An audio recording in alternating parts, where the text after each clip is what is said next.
Hello, astrologer Brian Coulter here for your astrology report for the upcoming Libra new moon, which occurs on September 28th at 11:27 a.m. Pacific time.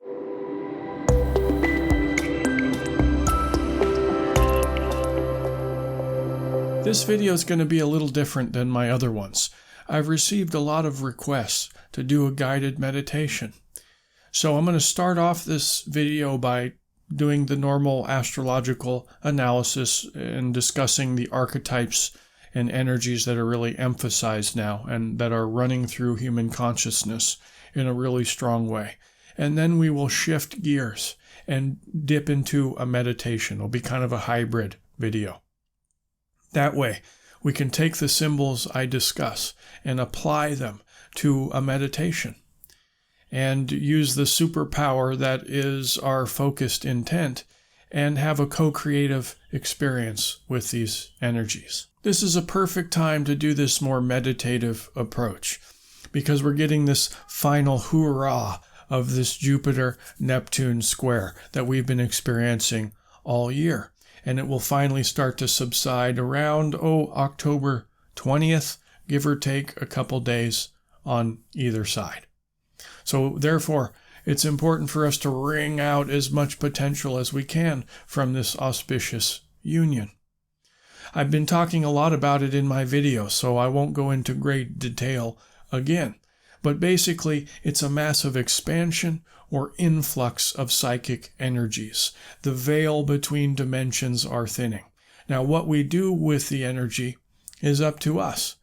We can use it to deepen the efficacy and power of our meditations. That's the high end. Or we can handle the energy in less controlled ways, which tends to manifest as erratic behavior, spaciness, and sometimes addictive or escapism tendencies. Again, I talked about it at length in my last video, so I'll put a link above here for those of you who missed it. But this Jupiter-Neptune square is deepening our connection to higher dimensions of reality and amplifying higher frequencies of energy, and of course attuning our psychic antenna, so to speak, to tap in to those higher frequencies. So not only does that deepen our awareness and our meditative states, but it also gives our creative energy a turbo boost.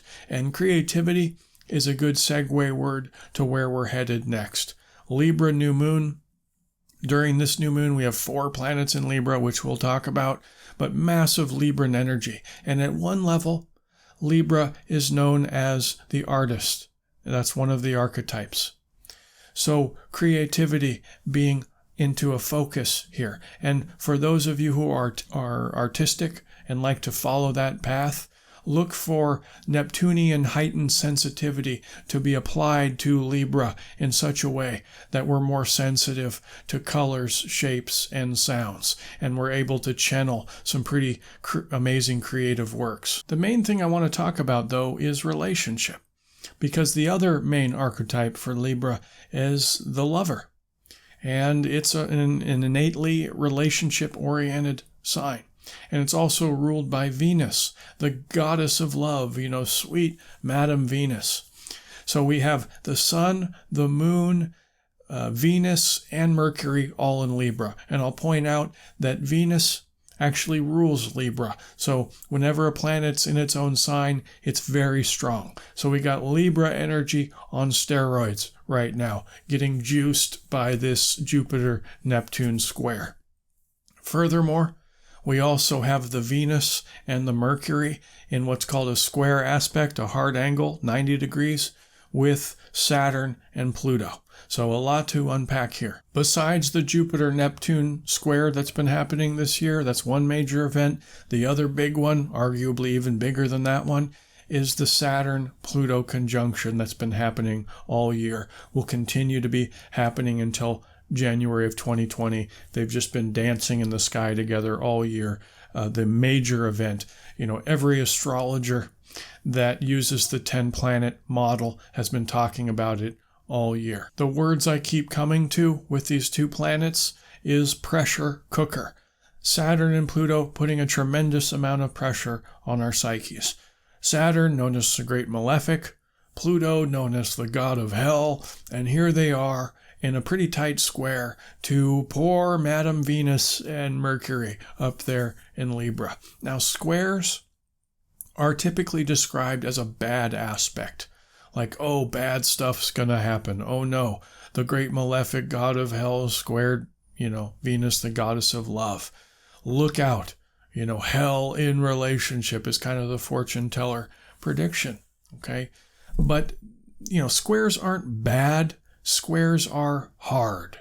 It implies a friction, in this case, in our relationships. Now, what we do with the energy is up to us, but it basically forces us into action or forces us into reaction, depending on how we handle the energy. Saturn is simply the process of maturation. And of course, maturing can be a bumpy thing.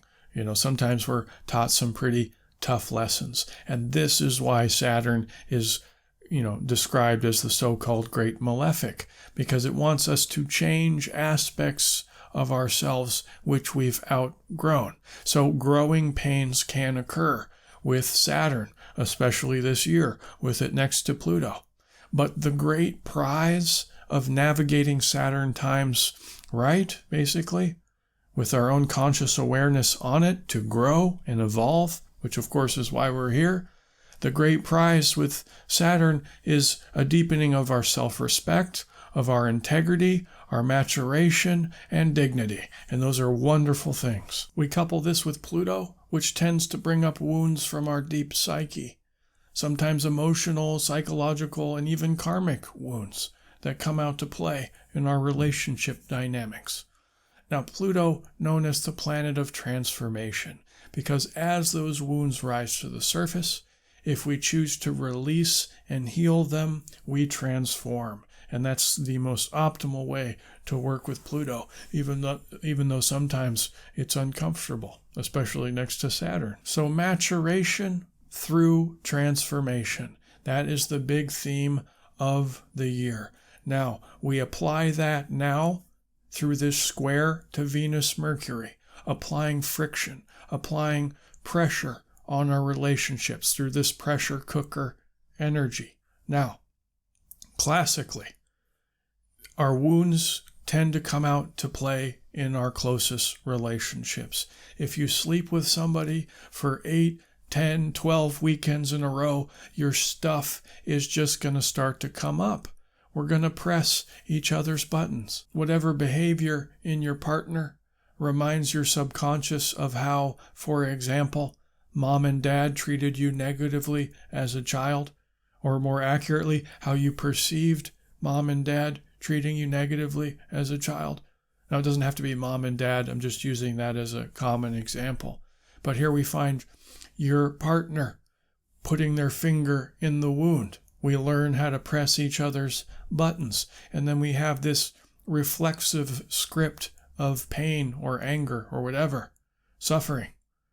And then the cycle repeats, and we feed energy to that pain and strengthen it even more. Now keep in mind, always with astrology, the level at which you feel this pressure cooker in your relationship is by and large dependent upon your own personal birth chart and how these planets are connecting with your own chart. If they're hitting sensitive places in your birth chart, you're going to feel this energy more than others. So we tie all these threads together and we find that we can heal. We can transform and in turn transform some of our relationship dynamics. But the best way to do that, in my humble opinion, is through meditation, especially during this time, during this last pulse of this Jupiter-Neptune square that still has a couple weeks of life left in it, where the veil of between dimensions are thinning, and we can do our part to facilitate or help speed up the mending of our wounds through meditation. And I'll add to this that Pluto, wounding associated with the Pluto process, lies deep in our subconscious mind. Now, we can directly access the subconscious through meditation with focused visualization, imagery, and intent. That is the language that the subconscious speaks. So all that said, let's now switch gears into our meditation. So, close your eyes.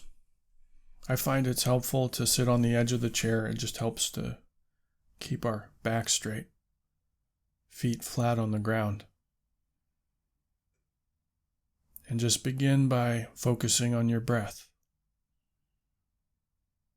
Simple, rhythmic breathing.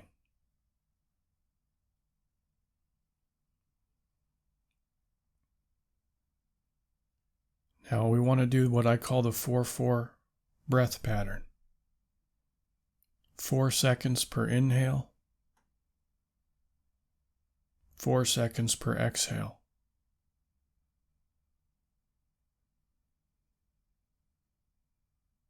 4 in, 4 out. Feel your chest expand when you inhale. Feel your chest push up against the fabric of your clothing.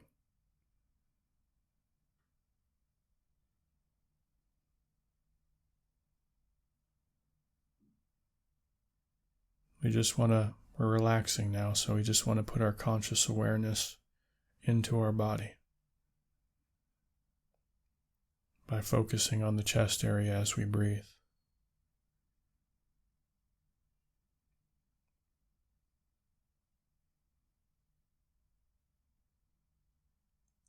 Now bring your awareness all the way down into your toes.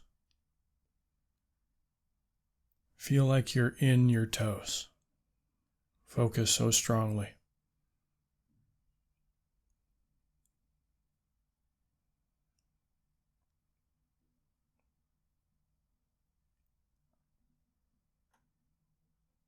Now imagine a snow white color in and around your toes. Visualize the snow white.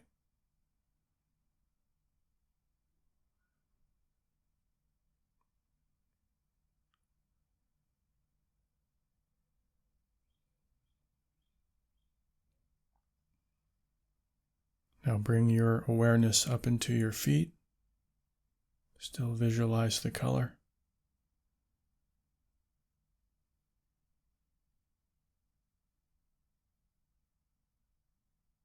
Move up into your ankles.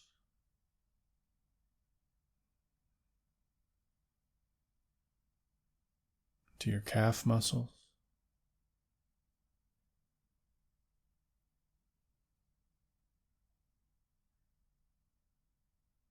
Up into the knees and the thighs. Snow white color. Feel your legs relax.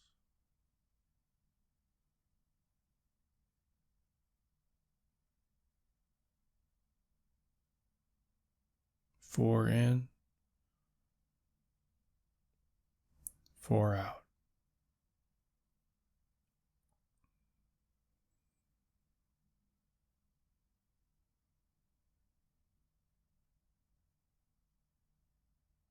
Up into your hips now.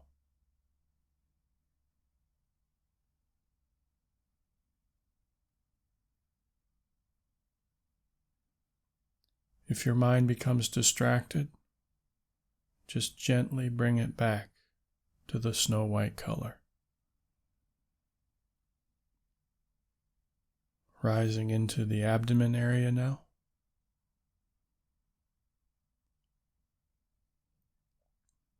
Feel your belly expand as you breathe in and contract as you exhale.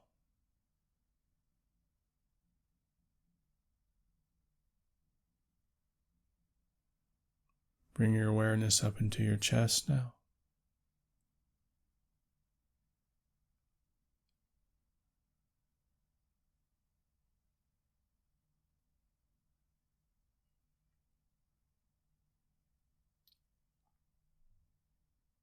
And into your arms, your upper arms.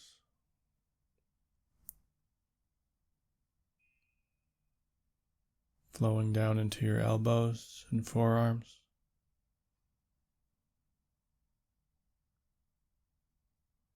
And into your hands.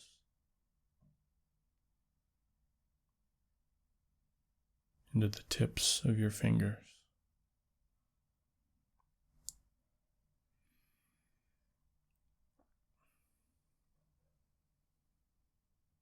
Now back up through your arms, up into your neck. Snow white color.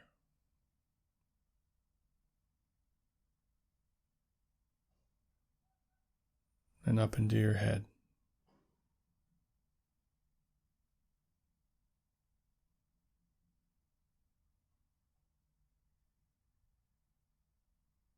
Visualize your entire body as a snow white, inside and out.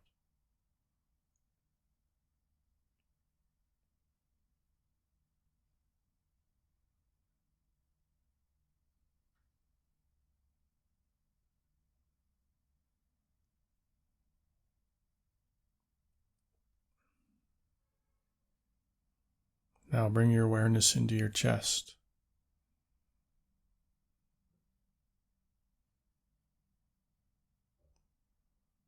And visualize a sphere in your chest area, not on your heart, but in your entire chest cavity. A rosy white color sphere.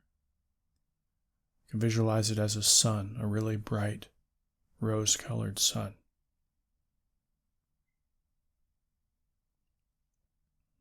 A really light pink.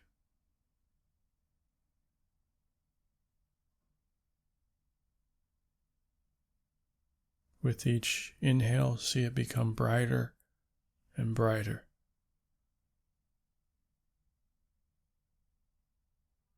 With each exhale, see it sustain that brightness.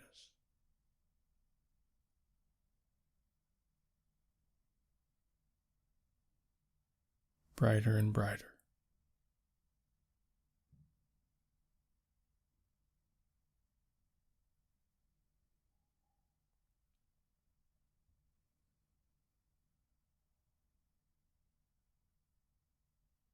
If you become distracted, gently pull your awareness back to the color in your chest.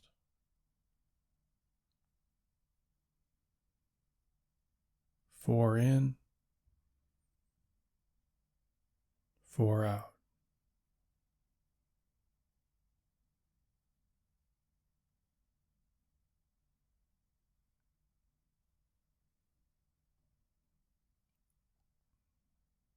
This is the center of our emotions and our desires. It's where we house the eternal spark of our soul.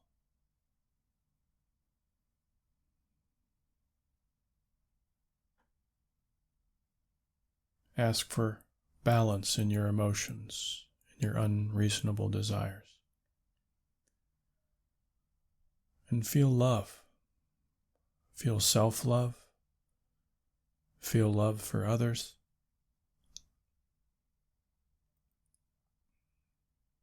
Compassion and joy. These feelings strengthen the color even more.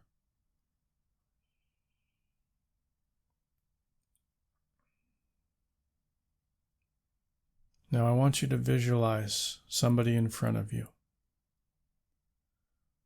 Somebody in your life who you've had issues with, who's caused you great strife and turmoil or friction in your relationship with this person.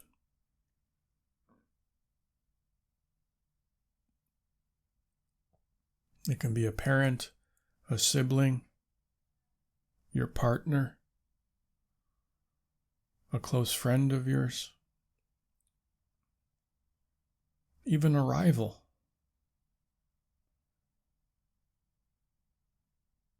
Somebody who really knows how to press your buttons, and you to them.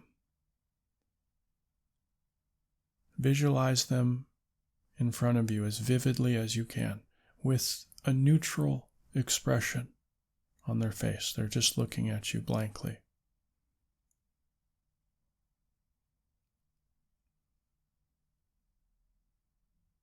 Now I want you to extend this rosy white color out to them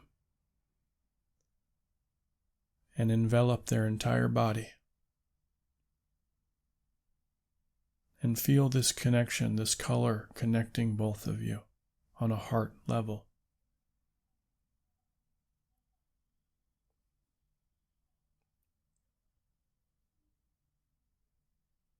It's like you extending an energetic olive branch. Some love, some forgiveness, some understanding.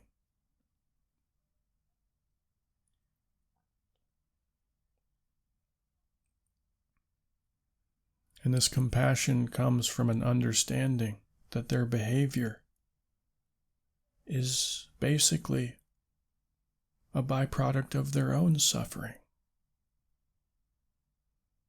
their own wounds sustained from their upbringing, their karma. We're all doing the best we can.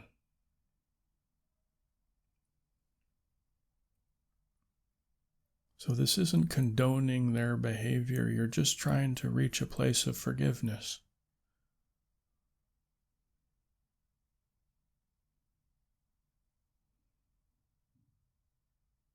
Because the pain and suffering you feel around this person is only hurting you.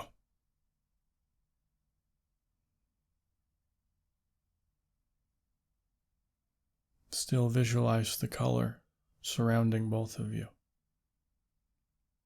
And start to see their expressions soften.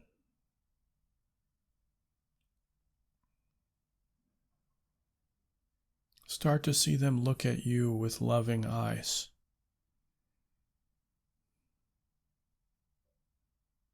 Acceptance in their own heart.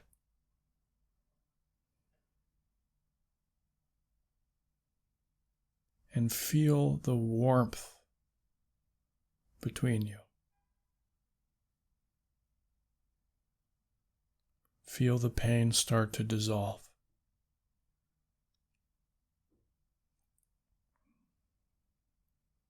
Four in, four out.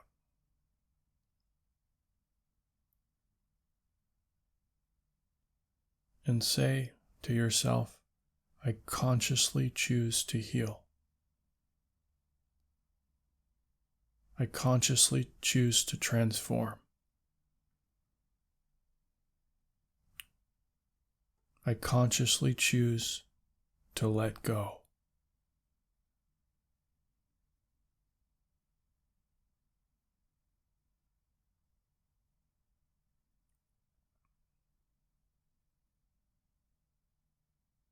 Now bring your energy back into your heart space.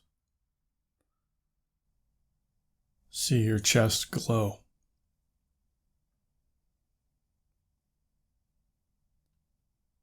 See your chest glow with this rosy white color. And feel the love in your heart, the forgiveness.